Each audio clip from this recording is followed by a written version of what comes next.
વડાપ્રધાન નરેન્દ્ર મોદીના માર્ગદર્શન હેઠળ ચાલી રહેલા રાષ્ટ્રવ્યાપી HPV રસીકરણ અભિયાન અંતર્ગત સુરત શહેરમાં પણ કામગીરી કરવામાં આવી રહી છે। આ અભિયાન હેઠળ 14 થી 15 વર્ષની કિશોરીઓને ગર્ભાશયના મુખના કેન્સરથી બચાવવા માટે મહત્વપૂર્ણ રસી આપવામાં આવે છે। વડાપ્રધાન નરેન્દ્ર મોદીના માર્ગદર્શન હેઠળ ચાલી રહેલ રાષ્ટ્રવ્યાપી HPV રસીકરણ અભિયાન અંતર્ગત સુરત શહેરમાં પણ કામગીરી કરવામાં આવી રહી છે। અનુસંધાને સુરતના મેયર દક્ષેશ માવાણીએ અડાજણ અર્બન હેલ્થ સેન્ટર ખાતે ચાલી રહેલ રસીકરણ કાર્યક્રમની મુલાકાત લઈ સમીક્ષા કરી। તેમની સાથે સ્થાનિક કોર્પોરેટરો પણ ઉપસ્થિત રહ્યા। મેયરે આરોગ્ય કર્મચારીઓ પાસે કામગીરીની વિગતો મેળવી અને તમામ પાત્ર કિશોરીઓ આ અભિયાનનો લાભ લે તે સુનિશ્ચિત કરવા માર્ગદર્શન પૂરું પાડ્યું। તેમણે જણાવ્યું હતું કે જે કિશોરીએ 14મો જન્મદિવસ ઉજવ્યો હોય અને રસીકરણ શરૂ થયાના 90 દિવસમાં 15 વર્ષ પૂર્ણ કરતી હોય તે તમામ કિશોરીઓ માટે આ રસી અત્યંત લાભદાયી છે। સુરત મહાનગરપાલિકા દ્વારા શહેરના તમામ પાત્ર કિશોરીઓને આ રસીકરણ અભિયાનનો લાભ લેવા અપીલ કરવામાં આવે છે।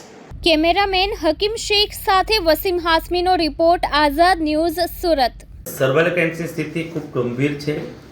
તેમાં મહિલાઓના ગર્ભાશયના મુખના કેન્સર તમામ નોંધાતા કેન્સરમાં બીજા ક્રમે છે। મને કહેતા આનંદ થાય છે આદરણીય પ્રધાનમંત્રીશ્રીએ 28 ફેબ્રુઆરીએ અજમેર રાજસ્થાનથી આ રસી વિનામૂલ્યે આપવા પ્રારંભ કરાવ્યો છે। તેના અંતર્ગત ગુજરાતના યશસ્વી મુખ્યમંત્રી શ્રી ભૂપેન્દ્રભાઈ પટેલે રાજ્યવ્યાપી આ રસી મુકાવવાનો પ્રારંભ કરાવ્યો છે। મને કહેતા આનંદ થાય છે સુરતમાં તમામ આરોગ્ય કેન્દ્રમાં આ રસી મુકાવવાનો પ્રારંભ થઈ ગયો છે।